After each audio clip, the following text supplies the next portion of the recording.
السلام عليكم ورحمة الله وبركاته.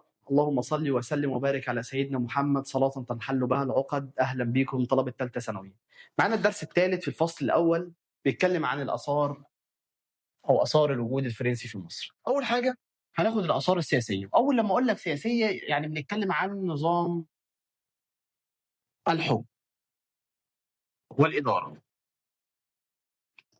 قال لك يعني ايه نظام الحكم والاداره؟ احنا هنا نتكلم عن نظام الحكم بتاعنا كان عايش ازاي، الدواوين اللي كانت موجوده هم كانوا بيديروا الدوله في مصر بشكل ازاي. قال لك اول جزء عندنا وهنتكلم فيها ان الحمله الفرنسيه ما كانتش جايه مصر بغرض ان هي تحتل بس. احنا عارفين ان الحمله الفرنسيه كان لها اثار كتير، كان جاي عشان خاطر معاها اسلحه، وكان جاي معاها علماء، وكان جاي معاها مفكرين، وكان جاي معاها فنانين، وكان جاي معاها كافه المجالات اللي كانت موجوده. ودول كلهم كانوا جايين عشان خاطر يدرسوا مصر ويبداوا يخططوا لها تاريخ بشكل مختلف، يبداوا يرسموا تاريخ مصر ويعرفوا هل مصر فعلا في الاحداث اللي جايه دي هل هتستفاد منها ولا لا. هم كانوا جايين عشان خاطر يقدروا يستغلوا كل الموجود في مصر ويقدروا يطوروها بالنسبه لفرنسا. اول حاجه شويه العلماء اللي كانوا موجودين اصحابهم معاهم نابليون في الحمله، وبعد منها بدا نابليون يقول لك انا لازم اشارك معايا المصريين. واحنا قلنا في الخطاب بتاعه او المنشور اللي بعته اللي هو كان بيقول للمصريين انا هخليكم تبداوا تديروا مصر او انتوا تحكموا مصر معايا. ولكن في الوقت ده نابليون نفى خطابه ونفذ خطابه. وفي الوقت ده نابليون بدا يكون عندنا اشكال كتير. اول حاجه ناخدها الدواوين. احنا عارفين ان الدواوين كانت موجوده من ايام الحمله الفرنسيه، يبقى نابليون قبل الحمله الفرنسيه قصدي السلطان العثماني كان موجوده ونابليون كانت موجوده، يبقى تشابه السلطان العثماني وتشابه نابليون ان الاثنين كانوا موجود عندهم فكره الدواوين. يبقى الدواوين سلطتها بس كانت هنا مقيده بمصلحه فرنسا. اما الاول كانت الدواوين موجوده ايام السلطان العثماني عشان بس يبقى عندنا نوع من انواع السلطه الاداريه او السلطه السياسيه. طب نابليون في الوقت قال لك انا عامل الدواوين عشان خاطر كل الافكار اللي موجوده في عقل المصريين واذهانهم يبداوا يشركوا مع بعض. فهو الدواوين اول حاجه عندنا من الدواوين هو ديوان القاهره. ديوان القاهره ده كان بيتكون من 9 اعضاء. هم مين التسع اعضاء دول الموجودين؟ هم المشايخ بس. قال لك لا، او العلماء والوجهاء والفقهاء. نابليون بدا يهتم بالطبقه الوسطى. الطبقه الوسطى اشمعنى نابليون اهتم بالطبقه الوسطى؟ بسبب معلوميته او بسبب اللي هو خد نفس الفكره بتاعت الثوره الفرنسيه اللي هي كانت بادئه من الطبقه الوسطى وبدا يطبقها هنا في مصر. قال لك الناس دي احنا المصريين كلهم بيقدروها.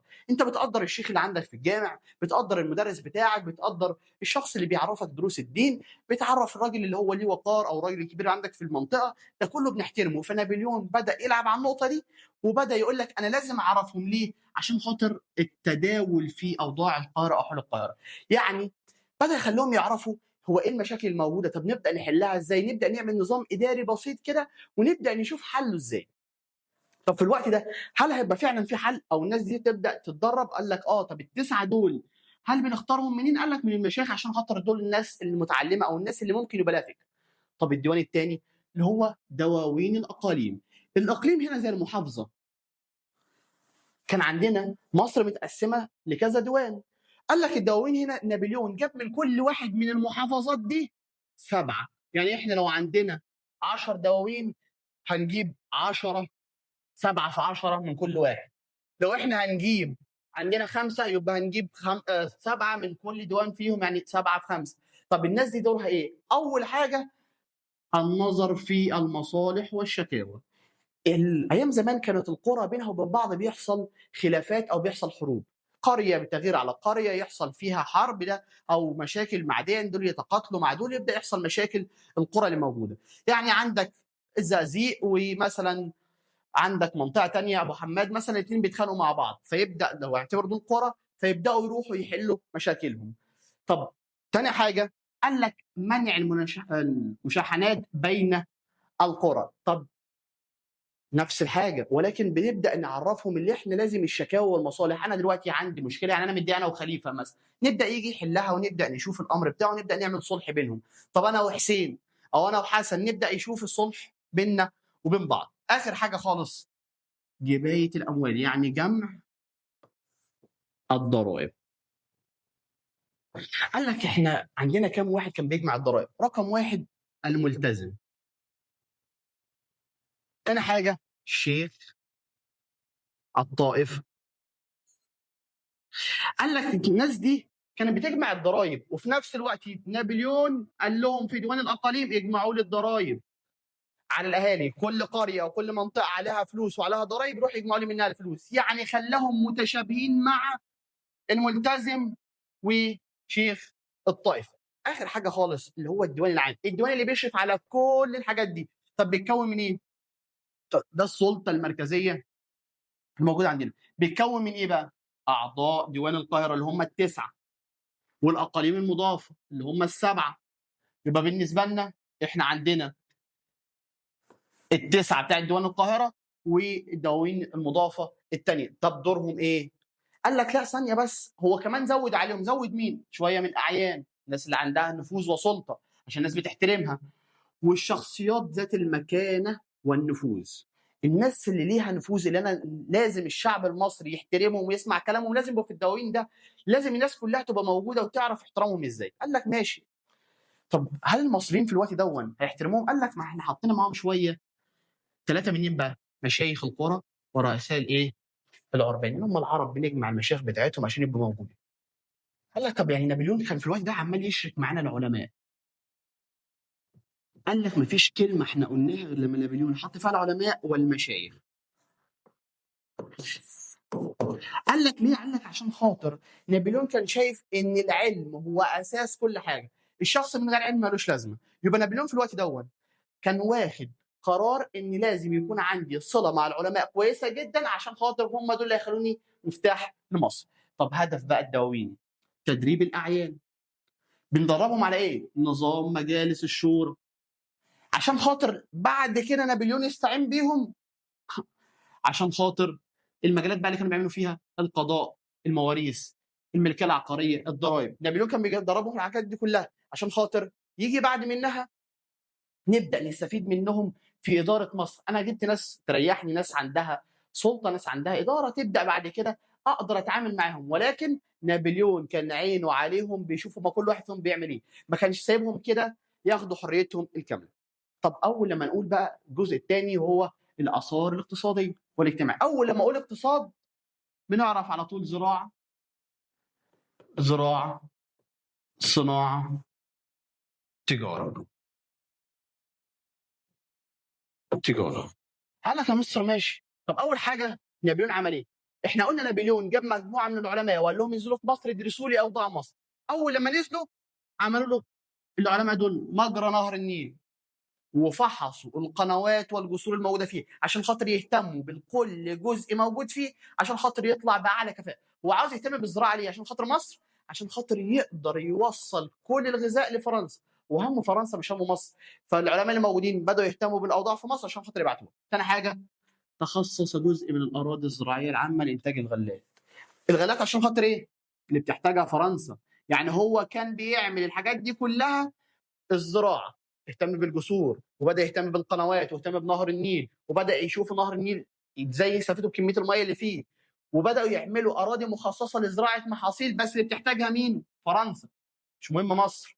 طب تاني حاجه بدا نابليون يحاول يجرب زراعه البن وقصب السكر. طب اشمعنى البن وقصب السكر؟ خدنا طبعا في الجغرافيا عندنا البن وقصب السكر ما ينفعش يزرعوا في فرنسا بسبب ان درجه الحراره هناك غير ملائمه للزراعه. خدناها في ثالثه اعدادي وخدناها في جغرافيا عندنا. يبقى نابليون كان في الوقت ده بيحاول اللي هو يخلي المحاصيل اللي ما ينفعش ازرعها في فرنسا ازرعها في مصر بسبب اعتدال المناخ. طب ليه هنا؟ قال لك علشان خاطر نبدا نحسن الاوضاع. طب تاني حاجه عمل حديقه لزراعه النباتات، بس انهي النباتات اللي جابها من فرنسا؟ زي ايه؟ الخوخ، المشمش، والكمثرى، والتفاح. يبقى نابليون اهتم بالخوخ والمشمش والكمثرى والتفاح. دي نباتات عمل لها مزارع كده يزرعوها عندنا في مصر عشان خاطر يقدر يزود الانتاج بتاعها. نابليون ما سكتش وبدا يهتم بالرز والقمح والذره ومحاصيل تانية وغلات كتير. ليه ده كله؟ عشان خاطر يسد حاجه المواطنين في فرنسا من الغذاء. هو كل همه انه ياخد المحاصيل اللي بتزرع في مصر دي ويبعتها لفرنسا علشان خاطر يقدر يسد كل الاحتياجات. لسه طالعه من ثوره، ولسه عنده الشعب كله بيبص على احنا بعتنا حمله فرنسيه على مصر، احنا عاوزين نشوف نتائجها. فبدا يحاول يحط لهم كل الامال الموجوده. طب نخش على الصناعه عندنا. في الوقت ده هنتكلم على مين؟ مين اللي كان عاوز يخلي مصر مستعمره فرنسيه يقعد فيها، اللي هو اتجوز مصريه وغير اسمه لعبد الله وقال لك انا بالتالي هبقى مسلم وهقعد هنا في مصر. طب عمل ايه؟ قال لك ان الصناعه مش هتضم مصريين. طب ليه يا عم؟ قال لك عشان خاطر ما يعرفوش اسرار الصناعه. يعني هو عاوز الصناعه تبقى فرنسيه، اما المصري كخ مش عاوزينه معانا. طب ليه؟ قال لك عشان خاطر اسرار الصناعه الفرنسيه دي ما تتسربش بره، احنا عايزينها تفضل موجوده في مصر، ما حدش يعرفها غير الفرنسيين بس.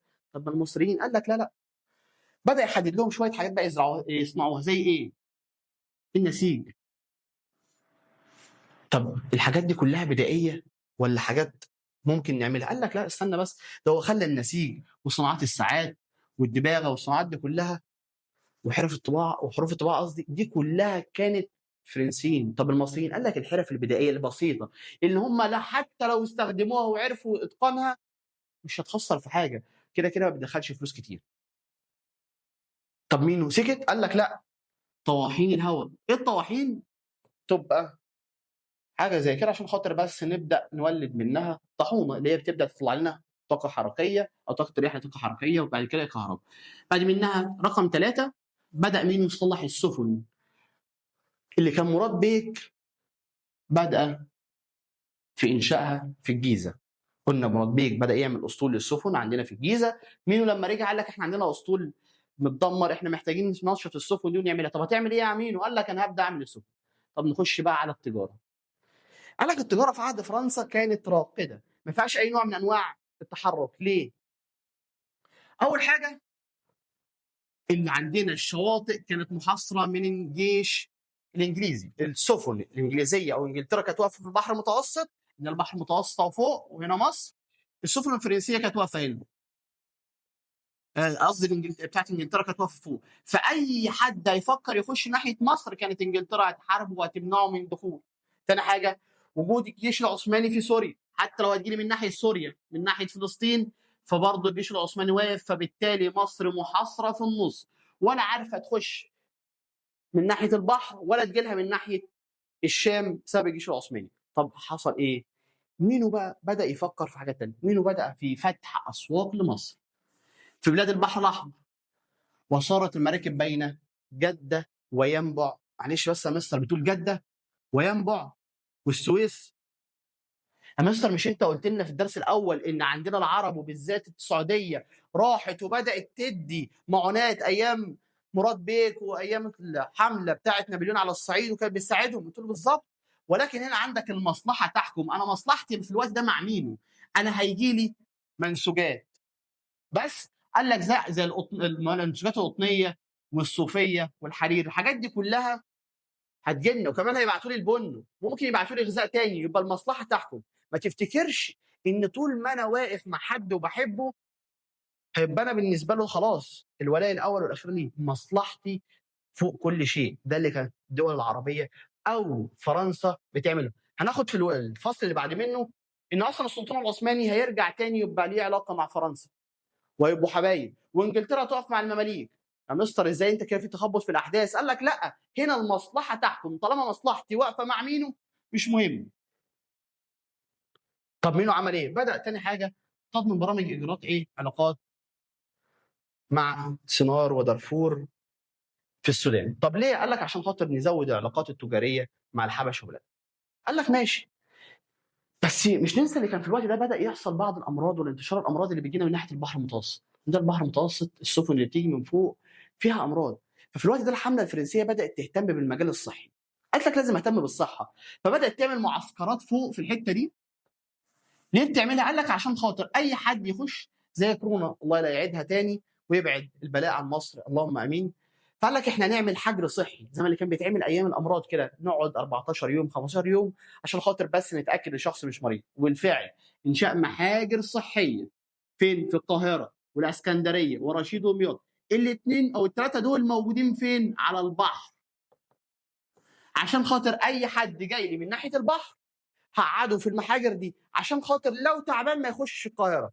طب حتى لو دخل بعمل برضه حجر صحي في القاهره عشان خاطر الناس اللي في القاهره هناك لو تعبانين اقدر احجزهم.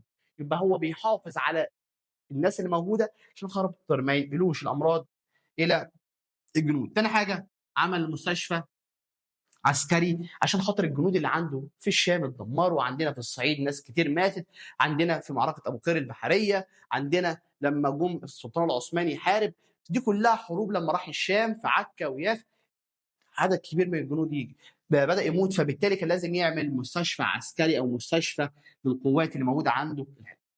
قال لك طب اخر جزء عندنا هو مجال القضاء. قال لك احنا طبعا عارفين احنا بنمشي بالقضاء والشرع عندنا في الحكم. قال لك طب ايه اللي موجود؟ قال لك في الوقت ده اصلاحات نابليون في مجال القضاء، اجراء نابليون تغيرات في نظام القضاء الشرعي. يعني ايه؟ قال لك بعد عودته من حمله ايه؟ عكا، ما قدرش يخش بلاد الشام، نابليون قال لك لازم نغير. خلى المصريين هم اللي بيتولوا القضاء بس بطريقه الانتخاب. يعني قال لك احنا الاول كنا بنختار القاضي بتاعنا بيعمل، نابليون قال لك هننتخبه. ليه؟ بدلا من القضاء الايه؟ الاتراك. قال لك احنا مش عاوزين الاتراك اللي موجودين عندنا، احنا هنجيب القاضي ننتخبه من المصريين عشان خاطر هو اللي يحكم بينا. طب ماشي، ايه تاني؟ قال لك رسوم التقاضي بواقع 2%، يعني انا خاطر هاخد رسوم من التقاضي بتاعي ب 2% من المتنازعين، لو عندنا متنازعين على اي حاجه باخد منهم 2% من امر النزاع ده عشان خاطر دي حلوه. وكانت قبل ذلك متروكه لاهوائه. طب ده حاجه حلوه اللي انا حددت له النسبه بتاعته، ولكن انا فوق خليت الشريعه، انا بدات اغير في النظام القضائي. هل المصريين هيوافقوا؟ طبعا المصريين مش هيبداوا يوافقوا، ولكن هو مرضوخ، هو مغصوب على امره. طب نخش بقى في عهد مينو، قرر رفض مبدا الديه وترك الامر للقضاء. يعني انا لو قتلت حد، كان ايام زمان بناخد كده نروح ندفع فلوس اللي هي الديه، هناخد قتلت فلان فانا بديله ديه، ارنب، معزه، ايا كان الديه اللي احنا بنحددها. طب عندنا هنا في عهد مينو قال لك لا، هنخلي القضاء الامر متروك ليه، هو اللي يحدد انا المفروض اخد عقاب ايه او انا اتحاكم ازاي. بدا يحكم او بدا يعمل انشاء محاكم لكل طائفه. قال لك يعني الطوائف اللي موجوده عندنا زي القبط اللي هم الاخوه الاقباط، والشوام اللي جايين من بلاد الشام والروم، وعندنا اليهود ولا يعودهم، دول كلهم بدا يعمل له كل واحد فيهم طائفه تبقى موجوده في مصر يقدر يعملها. قال لك ماشي. طب الاثار الفكريه بقى، احنا قلنا ان فرنسا لما جت مصر غيرت الوضع اللي كان موجود في مصر نهائي، وخلت الوضع اللي موجود في مصر كله مهتم بالعلم والعلماء. طب هل هم يعملوا؟ قال لك عملوا المجمع العلمي. قال لك ايه؟ قال لك المجمع العلمي نابليون عمله كالمجمع العلمي اللي موجود في فرنسا. قلنا بس نابليون هيدخل فيه كل المصريين. قال لك طب حلو. قال لك لا لا، ما دخلش فيه مصريين، ده دخل فيه فنانين، مصورين، رسامين، والموسيقيين والنحاتين. عددهم قد ايه؟ 146 واحد. طب من مين؟ قال لك فرنسا. مصريين لا، فرنسيين فقط. يعني نابليون خد فكره المجمع العلمي اللي هو كان عضو فيه في فرنسا وجابها هنا مصر وعمل، بس ما دخلش فيهم مصريين، خلاهم فرنسيين. قال لك المصريين دول كوخه مش عاوزينهم، هندخل فيهم مين؟ المصريين. صلى على النبي. طب الاثار الفكريه اللي بقى الموجوده، اول حاجه قلنا المجمع العلمي. ثاني حاجه الاعمال الكبرى التي قامت. ما ننساش برضو ان من ضمن الحاجات اللي كانت موجوده هناك ان نابليون اكتشفوا لنا حجر رشيد، عملوا لنا كتاب وصف مصر. الحاجات دي كلها احنا لغايه النهارده من انجازات الحمله اللي احنا فرحانين جدا بيها. حجر رشيد ده اللي فكنا اللغه، كتاب وصف مصر اللي العلماء كتبوا فيه اغلبيه وادق الحاجات اللي كانت موجوده في مصر. طب ما تيجي نشوف كده. نابليون عمله بجانب الديوان العام، يعني عمل مجمع العلمي زائد الديوان العام. طب ليه؟ قال لك عشان خاطر يعرف المصريين ويعرفهم بعض الاهداف، زي ايه؟ العمل على تقدم العلم والمعارف في مصر. هو عاوز بس مصر تبقى متعلمه، بس بجانب فرنسا ما تكونش متعلمه وتبعد عني، تفضل تحت امري وطوعي. طب تاني حاجه المسائل الطبيعيه والصناعيه والتاريخيه اللي موجوده عندنا في مصر، انا بس عاوز يبقى الحاجات دي كلها موجوده. طب انجازاته، عمل مطبعه عربيه وواحده فرنسيه، ده اللي هو كان جايبهم في اول الحمله. تاني حاجه بدا نابليون يعمل جريدتين، فرنسيه وواحده. قال لك يا مستر ثانيه بس، هو نابليون عمل الجريده الفرنسيه والجريده العربيه في عهد مين وليه؟ قال لك الجريده اللي عملها دي عشان خاطر يبدا يحط في قلب المصريين نوع من انواع الدعايه اللي تخوفهم. قال لك يعني هو كان عاوز المصريين لما نبدا دلوقتي احط لهم رؤيه واحط لهم معتقد ان الكلام ده غلط، انت ازاي حصل؟ ونبدا نخوفهم بقلب التحديث اللي بتتقال، فيبدا المصريين عندهم خوف من الحمله الفرنسيه. طب الفرنسيين احنا محتاجين نشجعهم، هتشجعهم ازاي يا عم؟ قال لك هشجعهم ان انا هبدا اديهم روح واديهم قوه وحماسه اللي احنا دلوقتي عندنا قوه. قال لك طب الاعمال الكبرى بقى، قال لك يا مصر عندنا بعض الحاجات اللي الحمله الفرنسيه عملتها. اول حاجه تاليف كتاب وصف مصر. قلنا حجر رشيد، قال لك ده كله من انجازات انجازات الحمله. حجر رشيد، كتاب وصف مصر. وفي حاجه بقى مهمه لازم نقولها، قال لك هم فكروا ان هم يربطوا البحر الاحمر بالبحر المتوسط، عاوزين يربطوا البحرين ببعض زي قناه السويس عندنا، ولكن حصل بس عندهم شويه غلط في الحسابات، فده اللي خلى منسوب الميه في الاثنين. يعني احنا لو هنعتبر البحر الاحمر كده والبحر المتوسط منسوبه اعلى شويه، فبالتالي عشان خاطر الاثنين اربطهم ببعض لازم يكون المنسوب متساوي. وكان عندهم حسابات بسيطه كده غلط، لو كانوا عملوها كان هم اللي عملوا قناه السويس. ولو لاحظنا ان في الدروس اللي بعد كده اللي عمل اصلا قناه السويس فرنسيين، فرناند لسيبس. يعني هم من ايامها لغايه لما عملوا قناه السويس بيفكروا ان هم لازم يعملوا قناه قويه يقدروا يعملوها. طب تاني حاجه الحمله الفرنسيه بقى صدمه حضاريه. قال لك احنا بعد كل اللي احنا قلناه ده الحمله الفرنسيه كانت صدمه للمصريين، فتحت عينهم على حاجات كتير احنا مش شفناهم. طب اول حاجه المجمع العلمي اللي اتعمل ده بكل الانجازات بدا يكون كنافذه، شباك المصريين بداوا يبصوا فيه اللي بيحصل في اوروبا عامل ازاي، العلوم اللي هناك بقت متطوره ازاي، احنا مش عندنا العلوم دي، مش متطورين ليه كده، والافكار الناس دي بتفكر بطريقه احنا ازاي مش مفكرين بيها. يبقى بدا في الوقت ده المصريين عقلهم يشتغل ان احنا عندنا هناك في فرنسا حاجات احنا عمرنا ما شفناها، علوم وثقافه وافكار، الناس دي احنا لازم نكون زيهم. طب بالنسبه لفكره الدواوين، ان احنا لازم يكون عندنا مشاركه في الحكم، مش لازم يكون عندنا حكم مطلق ولا حكم مستبد، احنا لازم يكون في بيننا تشارك. انت بتحب حاجه وانا بحبها، خلاص عشان خاطر هي مين؟ يا مصر، لازم يكون متوافقين مع بعض. انما تكون انت ظالم في حاجه واحده ما ينفعش. اخر حاجه عندنا وهو الحياه الاجتماعيه في مصر، بدا الناس كلها تشوف النمط الحياه اللي ماشي عندنا هناك في فرنسا غير اللي ماشي عندنا في مصر، فبالتالي احنا لازم يكون عندنا انماط مختلفه، وناس كتير بدات تغير من الاول. وبكده دي الاثار الناتجه عندنا في الحمله الفرنسيه. ومن هنا خلص الفصل الاول، على خير اشوفكم في الفصل الثاني. السلام عليكم.